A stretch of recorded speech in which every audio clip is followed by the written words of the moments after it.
신 예수님의 이름으로 기도드리옵나이다. 아멘.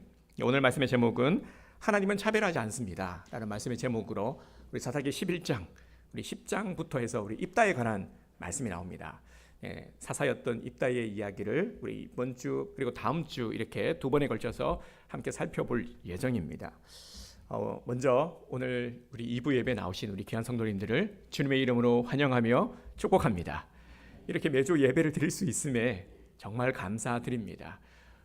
우리가 예배를 드릴 수 있다는 것, 참 이전에 경험해 보지 못한 소중함을 다시금 이 코로나 시대에 우리가 주님께서 일깨워 주시는 것 같습니다. 더욱 예배를 소중히 여기고 그리고 온전한 예배를 드리기 위해서 힘써 주시기를 바랍니다. 그러면 하나님께서는 우리 교회 위에 우리 성도들의 가정 위에 큰 은혜의 역사를 부어 주실 줄 믿습니다. 우리가 성경을 읽으면서 이스라엘 백성들의 신앙의 여정을 보게 됩니다. 오랜 세월 하나님께서 이스라엘 백성들을 어떻게 인도하셨는지, 그리고 그들의 실상을 우리가 분명히 보게 되죠. 분명 특별한 하나님의 은혜를 경험한 선민들이었지만 반면 게으름과 타락의 반복된 모습을 보게 됩니다. 특히 하나님께서 그렇게 하지 말라, 섬기지 말라, 절하지 말라, 만들지도 말라 하신 그 우상에 관한 명령을 이들이 듣지 않죠. 듣지 않는 정도가 아니라 오히려 우상에 집착하는 모습을 보게 됩니다. 이런 모습을 보면서 참으로 실망스러운 그런 마음마저 느끼게 됩니다. 우리 성도님들은 어떻습니까? 이런 마음들을 느끼지 않습니까? 그런데 또 우리가 알아야 될 것은 이 이스라엘의 모습이 오늘날 우리들의 모습이라는 것입니다. 정말 시대가 다르고 상황만 다를 뿐이지 똑같습니다. 모양은 똑같습니다. 오늘은 또 특별히 광복절이죠. 성경의 절기는 아니지만 우리 민족 역사에 있어서 너무나도 중요한 날입니다. 항상 나라가 위기에 처했을 때에 앞장선 사람들은 우리 그리스도인들이었습니다. 하나님은 우리 믿음의 선조들과 함께 하셨고 그들이 가는 곳마다 함께 하시면서 도우셨습니다. 이러한 우리 믿음의 선배들, 우리 믿음의 선조들이 있었기 때문에 이 땅 가운데 우리 한국 교회가 세워졌고 그리고 오늘날 우리가 이렇게 편안히 예배드릴 수 있게 된 것입니다. 여러분, 나라 없이 교회가 존재할 수 있을까요? 나라 잃은 이스라엘의 모습이 어떠했습니까? 교회 잃은 이스라엘의 모습이 어떠했습니까? 우리도 충분히 아픔을 겪었습니다. 이제는 우리들이 이스라엘이 범한 과오를 범하지 말아야 됩니다. 그러기 위해서 우리는 본문의 말씀을 통해서 냉철히 우리의 모습을 돌아보고 죄악의 악순환을 끊어버려서 다시금 하나님께서 우리에게 부어주시는 그 은혜의 회복이 일어나게 되기를 주님의 이름으로 축복합니다. 우리 앞선 본문 말씀이죠. 오늘 본문이 11장부터 읽었는데요. 우리 앞서 10장 6절을 먼저 보도록 하겠습니다.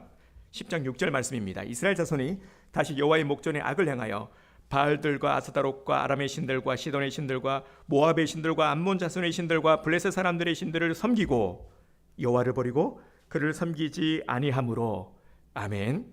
네, 여기 보니까 지금 뭐가 열거되고 있습니까? 이 말씀을 읽기도 숨이 차요. 그죠? 신들이 얼마나 많이 나옵니까? 우상이 지금 한두 개가 아니라 지금 쭉 나오고 있어요. 그죠? 그런데 지금 이 열거된 신들이 뭡니까? 이스라엘 백성들이 섬긴 신들의 이름들이에요. 어마어마하죠? 이미 오랜 시간 죄악으로 힘든 시간을 겪었으면서 우상 때문에 그렇게 혼쭐이 났으면서도 치유와 회복이 되는가 싶었는데 또다시 여호와를 버리고 이방 신들을 이렇게도 많이 섬기다니 여러분 어떻습니까? 참 놀랍지 않습니까? 어떻게 이럴 수가 있는 걸까요? 각 민족들의 신들을 정말 이 표현을 이렇게 해도 될 것 같습니다. 닥치는 대로, 정말 닥치는 대로 섬겼던 이들의 모습을 하나님께서 보시고 어떤 마음이셨습니까? 우리 하나님은 우리가 죄를 짓거나 그리고 하나님 보시기에 옳지 않은 모습을 행한다 할지라도 금방 우리를 벌하시지 않습니다. 보면은요, 성경을 보면은 계속 기회를 주시고 기다려 주시고 이런 모습을 보게 됩니다. 마찬가지였죠. 이스라엘 백성들에게 기회를 주셨어요. 돌이킬 수 있는 기회를 주셨습니다. 그런데도 돌이키지 않고 오히려 더 온갖 우상들에 집착하는 모습을 보이자 심판하지 않을 수가 없었던 것이죠. 10장 7절을 보겠습니다. 여호와께서 이스라엘에게 진노하사 블레셋 사람들의 손과 암몬 자손의 손에 그들을 파심해. 아멘. 그래서 암몬 자손의 손에 18년 동안이나 고통을 당하도록 허락하셨습니다. 10절을 보면은 암몬의 손길이 점점 더 거세지면서 백성들이 공고함을 견딜 수가 없었고 하나님께 항복하고 살려달라고 부르짖고 있습니다. 10장 13절 너희가 나를 버리고 다른 신들을 섬기니 그러므로 내가 다시는 너희를 구원하지 아니하리라. 아멘. 말씀하셨습니다. 이번에는 하나님이 단단히 화가 나신 모습입니다. 그래서 좀처럼 이들의 부르짖음에 응답을 주시지 않는 그런 모습입니다. 그리고 16절 보겠습니다. 자기 가운데 이방신들을 제하여 버리고 여호와를 섬기매 여호와께서 이스라엘의 공고로 말미암아 마음에 근심하시니라. 아멘. 하나님의 침묵은 한동안 계속되었습니다. 그래서 10장 17절에서 18절을 보면은 암몬 자손들은 기세를 몰아서 길앗에 진을 쳤고 이스라엘은 암몬과 상대할 만한 그러니까 군사들을 이끌 만한 지도자가 없었기 때문에 누구라도 먼저 나가서 암몬을 물리치면 지도자로 삼겠다 하는 그런 분위기였습니다. 눈앞에 닥친 지금 이 위기를 극복할 만한 대안이 없었던 길라 장로들은 급기야 돕 땅에 있는 입다를 찾아가게 됩니다. 11장 6절을 볼까요? 11장 6절 입다에게 이르되 우리가 암몬 자손과 싸우려 하니 당신은 와서 우리의 장관이 되라. 아멘. 이렇게 지금 요청을 하고 있는 모습입니다. 이것이 오늘 본문의 내용입니다. 자, 그렇다면은 오늘 입다의 이야기인데요. 이 입다 지금 이스라엘이 처한 위기 가운데에 장로들이 찾아가서 제발 우리의 지금 장관이 되어 군대 장관이 되어 주십시오. 우리를 이끌어 주십시오. 라고 요청한 이 입다가 누구냐라는 거예요. 누구이기에 장로들이 찾아가서 이렇게까지 사정을 하는 걸까요? 입다가 장관이 되면은 암몬 자손을 이길 수 있는 무슨 근거라도 있단 말입니까?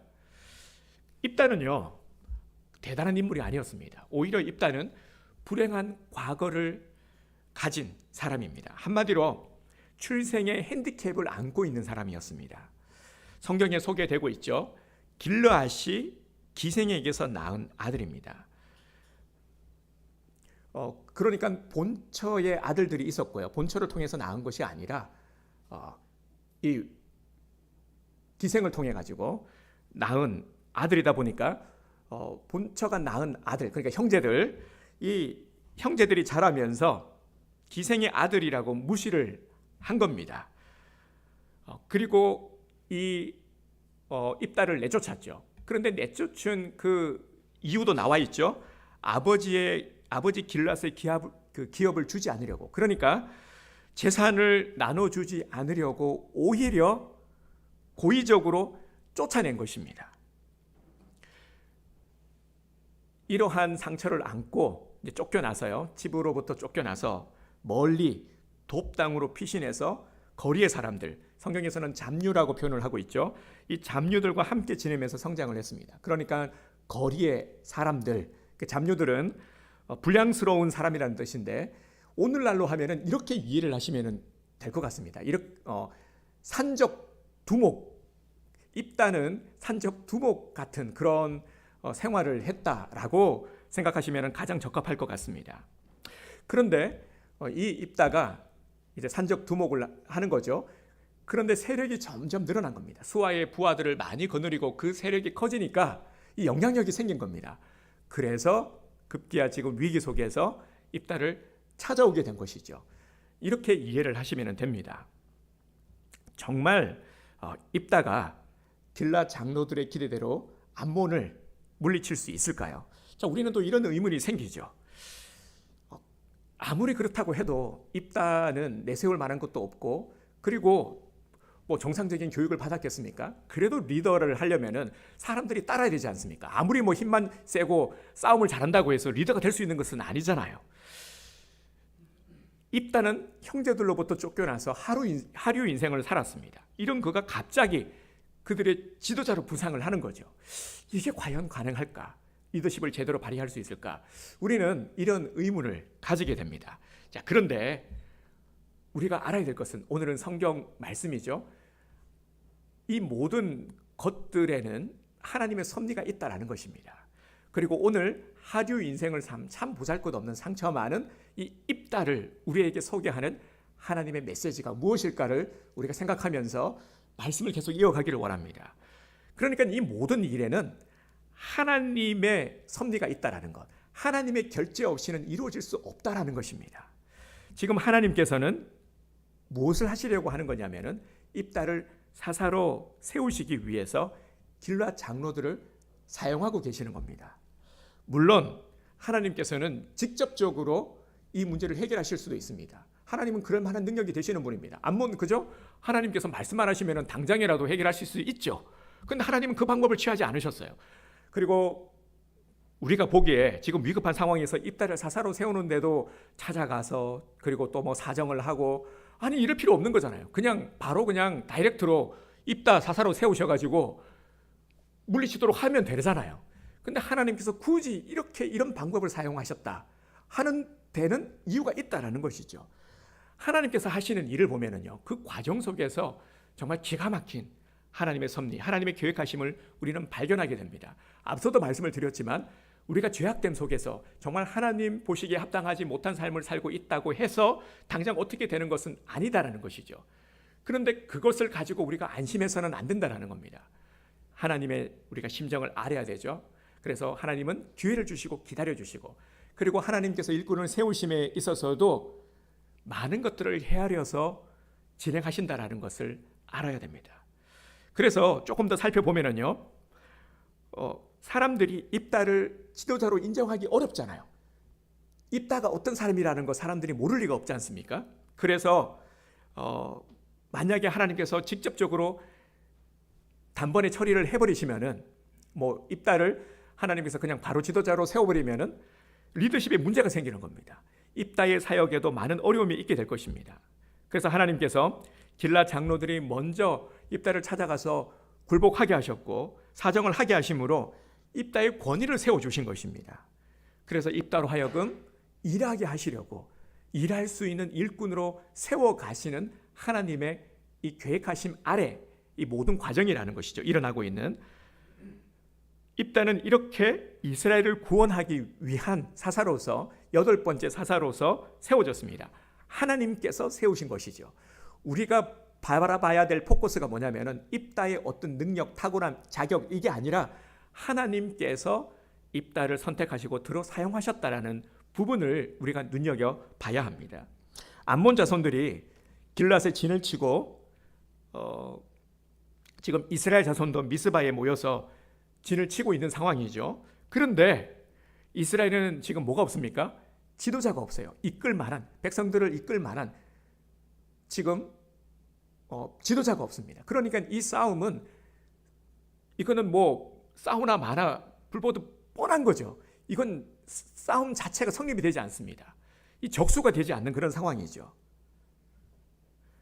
지도자가 단 한 명도 없었습니다. 암몬 자손들에게요, 무려 18년 동안 괴롭힘을 당하면서 우상 숭배만 했을 뿐 뭐 제대로 된 질서 뭐 이런 것들도 없는 엉성한 그런 상태에 있었습니다. 막상 암몬 자손이 이스라엘을 삼키려고 달려 들자 이제서야 정신을 차린 거죠. 그래서 지금 우리가 큰일 났구나. 처음에는 그 18년 동안 어려움을 당했잖아요. 이 어려움을 당한 것도 시간을 주신 거예요. 돌이킬 수 있는. 그런데도 정신을 차리지 못한 거죠. 그러니까 그냥 어려움 정도로는 정신을 차리지 못하는데 이제 암몬이 쳐들어와서 당장 목숨을 잃고 나라를 잃을 지금 위기에 처하니까 그제서야 이게 우리가 하나님 앞에 범죄했구나. 우상을 섬긴 것이 잘못됐구나. 깨닫게 된 것입니다. 지금 그런 모습이죠. 그래서 다급한 나머지 누구라도 와서 암몬 싸움을 이끌면은 머리로 인정하겠다. 지도자로 인정하겠다. 따르겠다라고 했지만 아무도 나서는 자가 없었던 것입니다. 이것은 그동안 이스라엘 자손이 우상에 빠진 결과였어요. 이스라엘이 왜 어려움을 당했느냐? 사실 전 성경의 과정을 통해서도 딱 한 가지죠. 하나님께 순종하지 못한 것이죠. 좀 더 구체적으로는요, 우상을 섬긴 대가였습니다. 보면은요, 많은 죄악됨의 모습이 있지만 정말 하나님께서 너무너무 싫어하는 것이 우상을 섬기는 것이라는 것을 알아야 됩니다. 이스라엘도 결국 최악의 상황에 비참한 결과를 맞이했을 때는 우상 때문이었어요. 이걸 분명히 우리가 알아야 됩니다. 그래서 다급한 나머지 장로들은 입다를 찾아갔죠. 그 내용이 6절에서 8절을 보면 나옵니다. 암몬 자손들이 숨을 좁혀오는 이 위급한 상황 가운데서 이스라엘의 최선은, 그러니까 그들이 의논을 해보니까 뭐 지도자로 세울 만한 사람도 없고 나타나지도 않고 누구 하나 나서서 이끌 사람도 없고 생각이 난 거예요. 그 입다, 그 산적 두목 입다를 생각한 거예요. 입다라면은 그래도 좀 가능성이 있겠다, 희망이 있겠다. 대안이 없는 거죠. 그래서 입다를 데려와서 그들의 장관으로 세우려고 한 것입니다. 길앗의 장로들이 입다를 찾아갈 때에 예전에 입다를 쫓아버린 자들이 그에게 잘못을 구하고 자신들의 머리가 되어달라라고 사정을 했습니다. 여러분 생각을 해보세요. 예전에 그들이 얼마나 못되게 굴었으면은, 입다에게 말이죠, 그의 형제들을 피하여 돕 땅에 거주하매, 이렇게 표현을 하고 있겠습니까? 오죽하면은 형제들을 피해서 그것도 멀리 도망가서, 돕 땅은 한참 떨어진 곳입니다. 멀리 가서 살았겠습니까? 7절을 보십시오. 입다가 길앗 장로들에게 이르되 너희가 전에는 나를 미워하여 내 아버지 집에서 쫓아내지 아니하였느냐? 이제 너희가 환난을 당하였다고 어찌하여 내게 왔느냐 하니라. 아멘. 7절을 보면은 입다의 심정이 잘 드러나 있습니다. 우리라면 어땠을까요? 내가 만약에 입다의 상황이었으면은 어땠을까요? 아마 이 용납하기 어려웠을 겁니다. 다른 길이 없기 때문에 길앗 장로들은 입다에게 머리를 숙이면서 제발 우리 장관이 되어달라, 길앗 주민의 머리가 되어달라, 이렇게 사정을 했습니다. 이는 하나님께서 입다를 사사로 세우기 위해, 지도자로 세우기 위해서 길앗 장로들을 먼저 굴복하게 하신 결과입니다. 그러니까 이 모든 것들에는 하나님의 섭리가 있다라는 것을 우리가 분명히 알아야 합니다. 하나님은 입다에게 지혜를 주셨습니다. 그래서 제안을 하죠. 9절에서 10절을 보면은 9절 중반절부터 읽어보겠습니다. 9절 중반절. 만일 여호와께서 그들을 내게 넘겨주시면 내가 과연 너희의 머리가 되겠느냐 하니. 아멘. 두 단어를 좀 주목할 필요가 있습니다. 하나는 뭐냐면은요, 장관은 제가 군대 장관이라고 설명을 드렸죠. 그러니까 군을 이끌 수 있는 리더, 그러니까 장관, 그런 의미의 장관이라고 말할 수가 있고요. 그리고 머리는 이를 넘어선 지도자의 의미입니다. 그러니까 이스라엘 민족 전체를 다스릴 수 있는 지도자. 그러니까 처음에 이들이 이 입다를 찾아가서 뭐라고 제안을 했습니까? 장관이 되어달라라고 제안을 했죠. 그런데 분명히 입다가 뭐라고 말하고 있냐면은, 만약에 하나님께서 도우셔서 넘겨주시면은 머리가 되겠느냐라고 말을 하는 겁니다. 그러니까 장관뿐 아니라 뭐 예를 들면은 전쟁을 치러서 승리를 했는데 이제 그걸로 끝날 수가 있잖아요. 근데 그게 아니라 머리가 되겠느냐, 상당히 지혜로운 말을 하고 있죠. 길앗 장로들의 스승을 알기 때문에, 그래서 무엇을 하냐면은 이어지는 말씀이 10절에 보면은 언약을 맺습니다. 그래서 하나님 앞에서 언약을 합니다. 그리고 그들은 입다의 제안을 받아들였습니다. 10절도 읽어보겠습니다. 길앗 장로들이 입다에게 이르되 여호와는 우리 사이의 증인이시니 당신의 말대로 그렇게 행하리다 하니라. 아멘. 그 결과 길앗의 장로들은 하나님 앞에서 그냥 이것이 그냥 구두로 이 위기를 잘 넘기고 우리를 구원해 주면은 지도자로 삼겠다, 당신을 지도자로 삼겠다 정도가 아니라 하나님 앞에서 언약을 맺는 겁니다. 공식적인 지도자로 받아들이는 서약을 하게 되는 것입니다. 길앗 장로들과 언약을 한 입다는 이제 공식적으로 이스라엘의 사사가 된 것입니다. 그리고 11절에 보면은 입다가 무엇을 합니까? 하나님 앞에서 아뢰었다라고 표현을 하고 있죠. 입다가 여호와께 자기 말을 아뢰었다라는 것은 안다라는 거죠. 하나님께서 섭리하셨고 지금 이 모든 것들을 하나님께서 행하고 계심을 안다라는 겁니다. 이것을 믿는다라는 것이죠. 그리고 사사로서 이제 하나님께 능력을 구하는 것입니다. 사랑하는 성도 여러분, 오늘 우리가 이 입다의 이야기를 보면서 지금의 상황을 보면서 어떤 생각이 드십니까? 먼저 오늘 우리는 이 입다에게 좀 집중하기를 원합니다. 입다는 결코 출중한 인물이 아니었습니다. 많은 상처를 안고 있는 참으로 연약함이 많은 사람이었습니다. 그런데 우리 주변에도 보면은 이 입다와 같은 사람들이 많다라는 것을 알아야 됩니다. 상처 입은 사람들, 그리고 환경이 좋지 못한 사람들, 무엇보다도 사람들에게 무시당한, 업신여김을 당한, 소외되고 있는 사람들이 참으로 많다라는 것을 알아야 됩니다. 자기보다 못한 처지에 있다는 이유로 함부로 대하고 업신여기며 왕따시킨 사람, 얼마나 이런 일들이 비일비재하게 지금도 일어나고 있는지 모릅니다. 학벌을 문제 삼아서 업신여기기도 하고 경제력이 부족하다는 이유만으로 무시하기도 하고 지역이 다르다고 업신여깁니다. 정말 이런 일들 많지 않습니까? 그리고 자기와 급이 다르다고 함부로 대합니다. 우리 사회생활을 하면서 참 이런 무례한 대우를 받을 때가 있죠. 그리고 무시당할 때도 있죠. 급이 다르다고. 이런 패단이 갑질 문화 아니겠습니까? 그리고 학생들 사이에서도요, 외모 가지고 놀리고 외모가 불편하다고 무시하고 이런 모습들. 그래서 지금도 보면은 뭐 학교 폭력, 학폭, 그리고 또 왕따 문화, 이것은 근절되지 않고요, 오히려 더 심해지고 있는 그런 분위기입니다. 오늘 우리 성도님들 중에서도 이런 부당한 대우를 받고 경험하신 분들, 그래서 상처를 가지고 계시는 분들이 틀림없이 계실 겁니다. 말씀 준비하면서 저도 두 가지의 사건이 떠올랐습니다. 지금까지 돌아봤을 때에 좀 상처가 되었다. 성장기 때 받았던 상처, 뭐 이런 것들이 떠오르더라고요. 소개를 해드리면은 첫 번째는 제가 처음 전학을 왔을 때 중학교 3학년 때였는데 시골에서 저기 밑에 지방 시골에서 부천으로 전학을 왔습니다. 그런데 예상치 못한 일이 일어났죠. 저는 잔뜩 기대에 부풀어서 그래도 도시로 왔다고 기대하고 있었는데, 친구들을 사귈 것을 기대하고 있었는데, 제가 처음 당한 일은 어떤 것이었냐면은 사투리를 쓴다고 이제 쉬는 시간마다 친구들이 이렇게 몰려온 겁니다. 몰려와서는 야 촌놈 너 말해봐 막 그렇게 놀렸어요.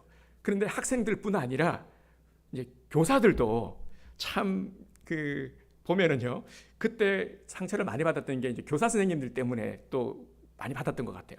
칠판에다가 이게 쌀자 이렇게 크게 적어 놓는 겁니다. 국어 시간도 아닌데 저보고 일어나서 야 이번에 전학온 너 촌놈 일어나서 이거 읽어봐 그러는 거예요. 선생님이 국어 시간도 아닌데 왜 쌀을 읽으라고 하는 거지? 저는 영문도 몰랐어요. 여러분들 알고 계시죠? 경상도 분들이 이 쌀 발음이 안 돼요. 지금은 잘하잖아요. 쌀 이건 살, 그리고 먹는 쌀. 근데 그때는 이게 안 됐던 거예요. 그래서 쌀 그러니까 막 까르르 막 웃는 거예요. 그러면서 그때 선생님이 한마디 한 거, 아유 저 촌놈 새끼, 아유 제가 이렇게 하는 거예요. 그러니까 저는 시골에서 선생님들한테 항상 인격적인, 너무 인격적이었거든요. 그런 좋은 그런 이미지를 안고 있었는데 오자마자 막 그렇게 무시당하고 너무 큰 상처를 받은 겁니다. 그때부터는 말을 할 수가 없는 거예요. 입만 띄면 놀리니까. 그래서 아무 말도 하지 않고 어떻게 하면 학교로 안 갈 수 있을까? 정말 매일매일 그런 고민을 했었던 기억이 있었습니다. 이게 한동안 갔었어요. 이 회복되기까지 시간이 참 많이 걸렸던 것 같습니다. 이거와 그리고 또 두 번째, 제가 미국에서 생활을 할 때 받은 인종차별, 말로만 듣던 인종차별을 직접 경험해 보니까요, 이것도 참 큰 상처가 되더라고요. 가기 전에는 부푼 또 꿈을 가지고 가서 열심히 적극적으로 내가 다른 건 몰라도 정말 영어만큼은 확실히 마스터를 하고 오겠다. 열심히 이제 사람들과 대화도 하고 그러리라는 기대를 가지고 있었는데, 근데 패스트푸드점에서 이게 음식을 주문하지 않습니까? 그때 그 뭐 별것도 아니었어요. 우리 발음이 아무리 개떡 같아도 커피 이런 건 알잖아요, 그죠? 아무리 발음이 안 좋아도. 근데 계속 못 알아듣는 척하는 거예요. 그러면서 동료들하고 막 깔깔깔깔 웃는 거예요. 그러면서 자기네들끼리 막 무슨 욕인지는 몰라도 욕인 건 알아요. 입 모양을 보니까 분명히 나 욕하고 있는 건데, 이런 것들을 직접 겪으니까요, 열심히는커녕 주눅 들어가지고, 그러니까 주눅이 들어서 말을 못 하겠는 거예요. 이런 것들을 이제 경험하면서 참 이게 큰 상처가 되었습니다. 우리 성도님들 중에서는 뭐 이보다 더한 상처 막 아마 많은 경험들을 가지고 계실 겁니다. 정말 견디기 힘든 상처와 고통을 지금도 안고 계시는 분들이 계실 겁니다. 그런데 이런 일들이 이제 우리나라 안에서도 일어나고 있다는 것입니다. 우리도 보면은 외국인 근로자들이 많습니다. 그리고 다문화, 지금 우리 사모가 이제 이 일을 하고 있지 않습니까? 그리고 멀리는 다문화 사역을 비전을 가지고 기도하면서 준비를 하고 있는데, 근데 얘기를 들어보면은 점점 그 일선 교사들도 예상치 못했다고 합니다. 우리나라 학생들이 주는 그 인구를 다문화 애들이 다 채우고 있는 거예요. 점점 늘어나고 있어요. 그래서 인력이 부족하다고 해요. 그러니까 이 한국어 교원이 부족한 지금 상황이 그렇습니다. 그런데 얘기를 들어보니까 이들이 받는 이 차별, 너무 고통이 심하다라는 거죠. 혹시 나와 여러 가지 조건이 다르다고 우리 가까운 사람들, 그리고 나와 관계하고 있는 사람들을 우리가 무시하거나 업신여기지는 않았습니까? 정말 우리 그리스도인들로서 한번 돌아봐야 할 문제입니다. 만약에 그랬다라면은 나는 누구에게인가 평생 씻을 수 없는 상처를 준 것입니다. 이건 하나님께서 너무너무 슬퍼하시는 일입니다. 하나님께서 원치 않는 일입니다. 근데 왜 이런 일이 생기냐면요, 왜 이렇게 사람이 자꾸 갑질을 하고 이렇게 무시를 하고 상처를 주느냐, 이거 현실적으로는 사실 대안이 없어요. 아무리 도덕 교육을 하고 배려합시다, 착하게 삽시다, 좋은 말을 합시다 해도 됩니까? 절대 안 됩니다. 오늘 성경의 이때와 그리고 모든 전 역사를 거치고 지금 현재와 앞으로의 일에 있어서도 마찬가지입니다. 이런 일은 절대로 나아지지 않습니다. 왜냐하면 죄성을 지니고 있기 때문이죠. 그러니까 이걸 해결할 수 있는 방법은 죄성을 다스리는 방법밖에 없습니다. 아무리 육적으로 매너를 얘기하고 예절을 말하고 인격을 얘기해도 안 된다라는 겁니다. 죄성을 지니고 있기 때문에 죄를 다스리지 못하게 되면 차별하게 되고 무시하게 되고 상처를 주게 됩니다. 그리고 나도 상처를 받게 되죠. 자, 그런데 우리 하나님은 어떤 분입니까? 오늘 말씀의 제목이기도 하죠. 우리 하나님은 차별이 없으신 분이십니다. 그러므로 누구든지 자신의 기준으로 다른 사람을 대하는 태도를 바꿔야 합니다. 성경을 보면은 정말 이런 부분들에 대한 내용이 얼마나 많은지 모릅니다. 우리를 계속해서 하나님께서는 훈육하고 계시고요, 말씀을 통해서 일깨우고 계십니다. 다른 사람들에 대한 나의 잘못된 태도를 고쳐야 합니다. 하나님의 기준에서 업신여김을 받아야 될 자는 없습니다. 하나님은 공평하신 분이시고요, 하나님은 우리 모두를 다 공평하게 그렇게 창조하셨고 우리를 부르셨습니다. 그렇기 때문에 내 기준으로 함부로 상대방에 대한 잣대를 들이밀었다라면은, 그리고 평가를 했다라면은, 그래서 무시를 했다면은 이건 그 사람을 무시한 것도 되지만 하나님을 무시한 것이기도 하는 겁니다. 그러니까 내가 어떤 사람을 무시했어요, 업신여겼어요. 이는 곧 하나님을 무시한 것이라는 거죠. 이걸 분명히 우리가 알아야 됩니다. 그래서 이것은 반드시 고쳐야 될 죄악입니다. 반면에 또 한 가지 우리가 고쳐야 될 것이 있습니다. 우리 스스로 갖고 있는 자신의 부족함, 열등감, 낮은 자존감, 이것도 우리가 버려야 할 것입니다. 하나님은 외모나 조건을 중요하게 여기지 않습니다. 그래서 제자들을 보세요. 제자들을 부를 때에 어떤 자격, 어떤 기준으로 제자들을 부르셨습니까? 제자들은 사실 현실적으로 보면은 대부분 평균 이하의 정말 형편없는, 그렇게 인식되는 자들이었습니다. 그런 자들을 예수님께서 제자로 부르셨어요. 그리고 예수님께서 사용한 자들, 오늘 본문의 입다 또한 핸디캡을 안고 있는 상처 많은 사람이었습니다. 이런 자를 하나님께서 들어 사용하셨어요. 입다의 어떤 조건, 출중함, 이게 아니라, 입다의 자격이 아니라 하나님께서 들어 사용하셨다라는 것, 이것이 중요한 겁니다. 하나님이 선택하시고 하나님이 들어 사용하셨다라는 것. 그리고 동일하게 하나님께서는 오늘 우리를 부르셨고 나를 들어 사용하기 원하신다 하는 사실, 이걸 분명히 오늘 우리가 깨달아야 되는 것이죠. 그래서 공평하신 하나님, 차별이 없으신 하나님, 나의 어떤 부분들, 그런데 우리는 자꾸 현실의 잣대를 가지고 있는 거죠. 나는 이래서 안 되고, 나는 많이 배우지도 못했고, 이런 부분들에 대해서 전문적인 지식도 부족하고, 나는 환경이 안 되고 형편이 안 되고 지금 안 된다. 육신적으로도 지금 안 된다. 그리고 내가 지금 이럴 처지가 안 된다. 자꾸 보면은 이렇게 스스로를 제한하는 것이죠.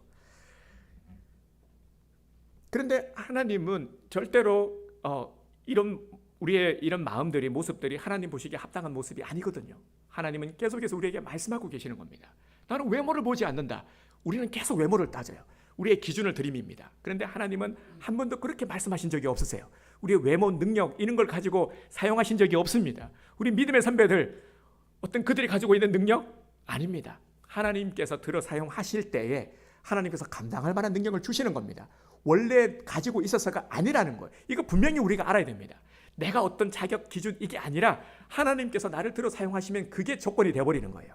하나님께서 기름 부어주시면 그냥 내가 하나님의 능력자가 되어버리는 겁니다. 이게 바로 하나님께서 우리를 들어 사용하시는 방법입니다. 그렇기 때문에 우리 스스로 지나치게 열등의식을 갖고 있는, 지나치게 연약하고 부족하다라고 생각하고 있는 이런 부분들까지도 우리는 내려놔야 될 것들이라는 거예요. 그래서 이걸 버리고 다시 우리가 자신감을 회복해야 된다는 것입니다. 하나님은 오늘 우리 모두를 주목하고 계십니다. 입다를 주목하셨고 상처 많은 입다를 들어 사용하시고 회복시켜 주시고 이스라엘을 구원하셨던 것처럼 오늘 또 연약한 우리들, 상처 많은 우리들, 참으로 힘겹게 살아가고 있는 삶의 공고함을 느끼고 있는 우리들을 주님은 사용하고 계십니다. 여전히 어렵지만, 여전히 힘들지만, 그럼에도 불구하고 하나님은 오늘 나를 주목하고 계시다라는 겁니다. 자꾸 환경을 보지 마시길 바랍니다. 힘들죠, 어렵죠. 지금의 상황은 모두가 어려울 때입니다. 하지만 그럼에도 불구하고 우리는 환경 바라보지 않고 끝까지 주님 바라보고 주님 붙잡고 늘어져야 되는 것입니다. 왜냐하면 주님만이 나를 살릴 수 있기 때문에요. 오늘 우리는 더욱더 주님께 집중하기를 원합니다. 여전히 연약함이 있죠. 주님도 알고 계십니다. 많은 상처가 있죠. 알고 계십니다. 그런데 이런 내가 주님 앞에 나올 때, 엎드릴 때에 주님은 우리를 보듬어 안으시고 우리를 품으시고 우리의 모든 상처를 씻겨주십니다. 결국 주님 안에서 우리는 씻음 받아야 되고 회복되어야 하는 것이죠. 주님의 위로, 참 위로를 받아야 됩니다. 오늘 우리 모두는 다 주님의 위로가 필요한 자들입니다. 그리고 주님의 손길이 필요한 자들입니다. 주님의 다스림이 필요하고 주의 도움이 필요한 자들입니다. 그러면 되는 것입니다. 오늘 이제 우리가요, 모두 다 하나님께 쓰임받는 당당한 믿음의 일꾼이 됩시다. 하나님은 차별하지 않습니다. 하나님은 상처 많고 부족한 입다를 들어 사용하셨습니다. 하나님은 조건을 보시지 않습니다. 나도 마찬가지입니다. 당장 무언가를 하려고 하면 많은 연약함들이 떠오르죠. 이것도 우리의 믿음이 부족함입니다. 그리고 어떤 일에 앞서서 우리에게 언제부턴가 생긴 습관이 있습니다. 참 많은 변명을 늘어놓죠. 하지만 이 또한 우리의 믿음이 부족함입니다. 우리는 더욱더 하나님께 쓰임받는 자가 되어야 합니다. 쓰임받는 것이 복입니다. 하나님은 나를 사용하기 원하십니다.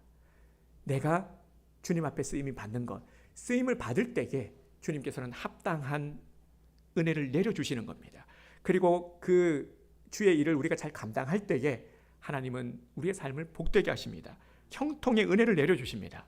우리가 주님 뜻 안에 거하고 정말 주님 뜻대로 살기만 하면은 주님은 반드시 우리를 형통의 길로 인도하십니다. 우리가 주님 뜻대로 사는 것, 주님의 방법대로 사는 것이 형통임을 잊지 마시기를 바랍니다. 그러기 위해서 더욱 매사에 최선을 다합시다. 그리고 나를 들어 사용하시기를 우리가 더욱더 간절히 주님 앞에 구합시다. 주님, 나를 들어 사용하여 주시옵소서. 연약하고 부족하지만 상처 많은 입다를 사용하신 주님, 나도 정말 쓰임 받기를 원합니다. 부족하지만 주님, 이런 나도 쓰임 받게 하여 주시옵소서. 그리고 우리 교회 안에서도 보면은요, 제가 분명히 깨닫게 된 것이 있습니다. 내가 연약하고 부족하다 여겼던 것, 참 상처라고 여기고 부끄럽게 여겼던 것들이요, 이게 얼마나 요긴하게 사용할 수 있는 것인지 모릅니다. 예를 들면은 내가 안고 있는 상처가 정말 연약한 자들에게 위로와 힘이 될 수가 있거든요. 우리 교육자들도 한계가 있어요. 보면은 어떤 상담이라든지 뭔가 신앙적인 도움을 주기 위해서 다가가지만 위로가 되지 못할 때가 있어요. 어떤 마음이냐면 참 안타깝죠. 뭔가를 도와주고 싶고 붙들어 주시고 분명히 바른 말, 옳은 말을 하지만 위로가 안 될 때가 있어요. 근데 그럴 때 다가갈 수 있는 사람이 있어요. 바로 동일한 환경 아니면 그 이상의 아픔을 겪은 자들, 다른 말도 필요 없어요. 손을 잡고 제가 경험해봤어, 알아요. 그리고 그 어려울 때에 내가 만난 하나님을 전하면은 그거보다 더 큰 위로가 없는 것이죠. 이렇게 하나님은 우리가 당한 아픔과 상처도 사용하십니다. 그래서요, 여러분, 내가 지금 어려움을 겪고 있다, 그거 부끄럽게 여길 것도 없어요. 그것 때문에 속상해할 것도 없어요. 내가 당하고 있는 모든 것들까지도 주님은 들어 사용하기를 원하신다라는 거예요. 이런 모든 것들이 다 미쳐야 되는 겁니다. 그래서 다만 우리는 주님만 바라보면 되는 거예요. 내가 크게 어려움을 겪고 있는 것 여전히 어렵죠. 하지만 우리가 그럼에도 소망을 가지게 될 것은 나의 이런 연약함마저도 주님은 미끄럼이 되게 하시고 나를 들어 사용하실 것임을 우리가 믿고 구하는 거죠. 이게 우리의 믿음의 자세가 되어야 되는 겁니다. 그러면 되는 거예요. 오늘 우리 진선자님, 오늘 정말 우리를 들어 사용하기를 원하시는 주님의 손길을 바라봅시다. 세상 바라보지 말고요, 자꾸 나를 연약하게 만들고 자꾸 움츠려들게 만들고 주눅들게 만드는 그런 소리들 다 집어치워버리고요, 정말 주님 바라보면서 나를 일으키고 나를 사용하기를 원하시는 주님, 연약한 나도 쓰임받을 수 있다는 것, 나를 사용하기 원하시는 주님, 그래서 나를 선택하시고 기다리고 계시는 주님을 우리가 바라봅시다. 그래서 오늘 정말 주님 바라보고 매사에 최선을 다할 때에 더욱 귀하게 쓰임 받는 복을 받게 되기를 주님의 이름으로 축복합니다.